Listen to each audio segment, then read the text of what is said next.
So I get advertised a lot of things based on my likes on Facebook, and I've been getting lately a lot of real spooky things because I've been looking at stuff like that for Halloween and because I like that kind of stuff generally. And I saw an ad for these books, the series of books that looked right up my alley, and they were on sale, so I bought a bunch of them, and I want to talk about them right now. They're called the Dark Verse series. This is the first one. I bought the whole set on sale. There's lots of other colors and lots of other volumes. They look great on a bookshelf. They're beautiful faux leather. They have really cool illustrations on the inside, and they come with these Nido Mosquito bookmarks. So pretty cool. These are signed by the author as well. And I want to talk about them a little bit. They're sort of H.P. Lovecraft inspired, or some might even say H.P. Lovecraft derivative horror stories that take place in this sort of nightmare dream world. And they're written by someone who calls himself M. Amanuensis Sharkchild. So you kind of have a sense that there's going to be a little bit of pretension in these stories right off the bat, but that's okay. I don't really have a problem with that sort of thing, and I actually don't mind purple prose at all. A lot of my favorite writers write very floridly, and I'm not going to criticize him for that. And there's a lot of good things you can say about these books. There's a lot of creativity that goes into these. There's great illustrations, and some of the best stories, he drops you right into the middle of this kind of crazy, fantastical nightmare universe without giving you very much information about it at all. You're dropped in, you don't really know very much what's going on, and then the story is left without a satisfying conclusion, which I think is what you want with these kind of stories. You want to be unsettled by looking into these nightmare worlds that you don't really know what's going on. You just get a glimpse of them, and I think that's very effective, and it works. However, where these books fall down, and they fall down in a big way, is in the mechanics of the writing. The mechanics of the writing are such that I think they pull you out of the fantasy of the story, of the narrative, and make you remember that you're reading something that someone else wrote as a story rather than being sucked into the story itself. And what I want to do is go through the first story of the first volume and pull out a few sentences which I find particularly egregious and talk about where they don't work, what's wrong with them, how we could have improved them, and hopefully this will be helpful to people who are aspiring writers. These are the kind of mistakes I see among young writers a lot, and I think it's indicative of enthusiasm but lack of experience, and I'm hoping this will be helpful for people who want to improve their own writing. So here we go. Volume 1 is called From the Passages of Revenants, which I don't really know what that means, and that's going to be kind of a theme as I go through these sentences, not really knowing what the author means by the words he chooses. I think that a lot of times he picks style over substance. He wants to use these big fancy Lovecraftian words, and you can't actually tell what he's trying to say because it's obscured by the technique that he's using. And the first story is called The Unlike Light. Look at that cool illustration.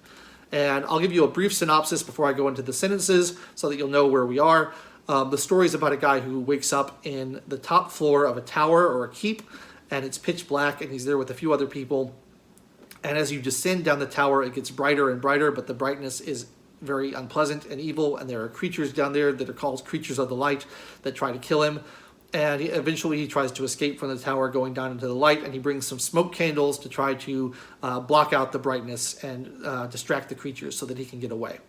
And there's really not much more information than that about why he's there, how he got there, what's really going on. But that's an effective device. I think that works. That's a cool idea for a story.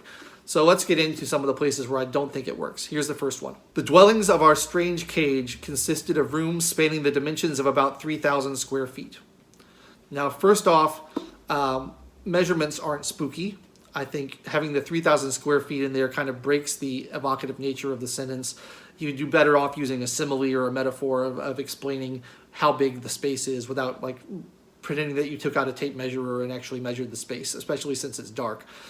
I don't think that really works, but that's a minor quibble. My bigger quibble with the sentence is that it's too long, it has too many words in it, and they're words that don't add anything meaningful. They're just there for effect, and I don't think you need them. You could be more effective without them. So let me read it again. The dwellings of our strange cage consisted of rooms spanning the dimensions of about 3,000 square feet. You don't need dwellings, you don't need dimensions, okay? You could just say our strange cage consisted of about 3,000 square feet, and you'd be fine, and that's a perfectly good sentence, and it doesn't stick all these unnecessary words in that make it harder to understand and harder to follow. Dimensions and dwellings, they don't help, okay? Not a good sentence. The next one is the popping of lungs as those left behind screamed was enough to boil skin and send tongues to the back of throats. Okay, so there's a couple things going on here. First of all, the popping of lungs as those left behind screamed. we're having screaming and popping of lungs at the same time. That doesn't make any sense. Okay, if you're screaming, your lungs aren't popping. If your lungs are popping, it means you can't scream because you don't have any air because you don't have any lungs. So that's a dissonance right there. And then this is something I see all the time, is you kind of lose track of your subject of the sentence. What is the subject of the sentence and what's happening with it? People lose track of it in the point of trying to make an effective or evocative sentence, and they forget what's actually going on. So if you take out all the extra detail, it's the popping of lungs was enough to boil skin and send tongues to the back of throats. I don't know how popping lungs boils skin. It doesn't go together. It doesn't work. Next one. As the scraping from the creatures of the light echoed eternally beneath us, beating our hearts with the force of intrepid grotesqueness, visions of uncanny terrors filled our thoughts. Okay, so here again, you're losing track of the subject of your sentence. The scraping is the subject of the sentence. As the scraping echoes beneath us, beating our hearts with the force of intrepid grotesqueness. Okay, first of all, scraping can't beat something. You don't beat hearts, hearts beat. So they're saying the scraping is beating the hearts. That doesn't make any sense. Beating is an intransitive verb here. Hearts just beat. You don't beat hearts unless you're like a butcher and you have hearts and you're beating them with a mallet to tenderize them. That doesn't work. And then with the force of intrepid grotesqueness. Okay, intrepid grotesqueness is nonsense. Intrepid means fearless or adventurous, and it's usually used in sort of a humorous way, like the intrepid reporters are going out to find Superman. It's not really used as a serious word very often, and it's certainly not used to describe grotesqueness. How can you have grotesqueness, that abstract quality, be intrepid? It doesn't make any sense. These are just words that don't mean anything, that are put together because the author likes the way that they sound. So the scraping is beating the hearts with the force of intrepid grotesqueness. Nothing about that makes any sense at all. Doesn't work. Moving along. Against the stealth of my movements, my heart raced with a ferocity I had never known. So far, so good, all right? Against the stealth of my movements, my heart raced with a ferocity I had never known, each beat causing my eyes to pulse from their vigilant gaze. Okay, here's a good example of poor word choice. Mark Twain once said that bad writers use the third cousin of the words that they should use, or that they want to use. What he's saying here is each beat of his heart is causing his eyes to pulse from their vigilant gaze. I don't know what that means. To pulse, like, I know if you just said causing my eyes to pulse, I get that. I understand what that means.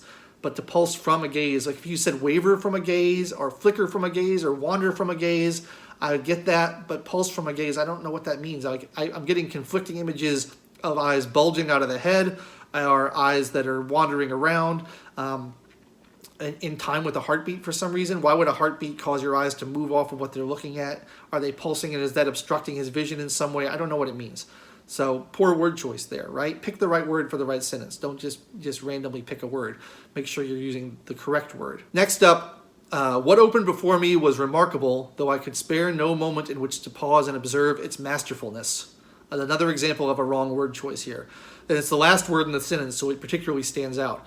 It's masterfulness. Masterfulness is just an awkward word. It's a weird construction. You have master, and then you have full, and then you have ness all tacked onto it. So it's just an awkward long word that doesn't really work very well in any context. Even if it was not such an awkward word, it doesn't work here, because to describe something as masterful, you're usually describing a person or an act. You could say the performance of a skill was masterful, but he's talking about a grand gallery of like a hallway that's been like well constructed and is impressive. So describing it as masterful doesn't really make sense, and saying you're observing its masterfulness does not work. You could say observing its grandeur, maybe. That would be fine. A perfectly acceptable sentence. But masterfulness, terrible word choice, doesn't work. Okay, here's one from when he's holding the smoke candle and trying to get away from the creatures of the light. He says, I wanted nothing more than to swallow the smoke in my hands and let it scrape the insides of my tissues, consuming the infectious illumination along its path. Okay, again, poor word choice here. I wanted nothing more than to swallow the smoke in my hands and let it scrape the insides of my tissues. So think about what you're saying. You know, you have to think about these things. He wants the smoke to scrape. Scrape is not a good word for smoke in the first place. Smoke doesn't really scrape. You need something hard and edged to scrape. So I don't like that. And then second, the insides of my tissues. Okay? Like, do tissues have insides? That doesn't really make sense. Doesn't really work. You could say my insides, that would work fine. But the insides of my tissues is completely unnecessary there. And not only is it unnecessary, it confuses things because things don't scrape the insides of your tissues. Your tissues are what's inside of you, and it scrapes against the tissues. But the insides of the tissues themselves, I don't even know what that means. Okay, I've only got one more here from the story. From that point on, I only remember falling through the light as the words muttered by the unholy creatures infested my ears. Their syllables became a sadistic sludge of comprehension as my ears grew cruelly attuned to their speech. First of all, infested my ears. Words are infesting your ears. I don't think words infest ears. I don't like it. I get what he's going for, but it's just, it's a poor word choice there. To say that words infest your ears doesn't really work for me. I could be forgiving on that a little bit, but I don't like it. Worse is the second half of the sentence. Their syllables became a sadistic sludge of comprehension. Okay, sadistic sludge of comprehension is a nice sounding phrase, but it's complete gibberish. It doesn't mean anything. Sludge can't be sadistic. Sadistic is an emotion that people feel when they enjoy inflicting pain on something. So a sludge can't be sadistic. So you have to make sure the adjective and the noun go together. You can't just put any old adjective with any old noun, otherwise it doesn't work. And then you have sludge of comprehension. That's sort of, again, they don't go together because comprehension is when things become clear, when things become understandable, comprehensible. That's a clear thing. That's transparency. That's understanding. That's enlightenment. To call that a sludge of comprehension doesn't make any sense. It's weird. And I know that some people will probably say, well, he's doing this for effect. He's doing it on purpose. I don't think so. I think that this is careless writing where he's choosing style over substance and not really thinking about the actual meaning of the sentences. Sludge of comprehension doesn't work for me. Sadistic sludge of comprehension works even less. I could go on, but that's all I'm going to do for the first story. There are sentences like this on pretty much every page of this book. And for me, as a writer, as an editor, it just takes me out of the story. I can't focus on trying to get immersed in what's going on because I'm so focused on the grammatical or syntactical or semantic mistakes. And it's a shame because, like I said, there's a lot to like about this book. I think the ideas behind it are really creative, and I think it has the potential to really suck you into a completely different world. It's not like a consistent mythology world, like even like Lovecraft created or like Tolkien or anything like that, but you get the sense of this kind of this other world, this other universe that he's creating where all these individual stories should take place. And you kind of get drawn into that nightmare fantasy. It's all very dreamlike, and that would be really enjoyable and a lot of fun to wander around in if it weren't for these constant, just bad prose errors all over the place. No typos that I've seen. He had a good editor for typos, clearly, but he didn't have a good editor for sentence structure or meaning. And so it just feels amateurish, and it draws me out of the story, and I can't say I really enjoyed it. I'm hoping the second, third, and fourth books in the series get better because I did buy all four as a package, and they will look great on my shelf, and there's a lot of fun to be had there. But I just wanted to get that off my chest and go through some of these errors that I thought were particularly bad. Again, there's more of them. They're all throughout the book, but this video has been long enough. I'll leave it there. I hope this has been useful to you if you're an aspiring writer or someone who wants to improve your prose. Think about these things. Think about the subject of your sentence and the verb that goes with it. Do they work together? Think about adjectives and nouns. Do they work together? Is the meaning there? Are you anthropomorphizing inanimate or intangible abstract concepts in a way that doesn't make sense? These are things you got to consider when you're writing these stories. And so I hope that's been useful for you. I've been Logan Albright, and before I go, I just want to remind everybody that I've got my own book coming out. It's a nonfiction book called Our Servants, Our Masters. It will be out shortly. I will give you updates as to when I know the exact date that it's out, and I'll post links to let you buy it. But if you enjoy my channel, I would sure appreciate it if you'd pick up a copy in paperback or ebook form and leave a review for it.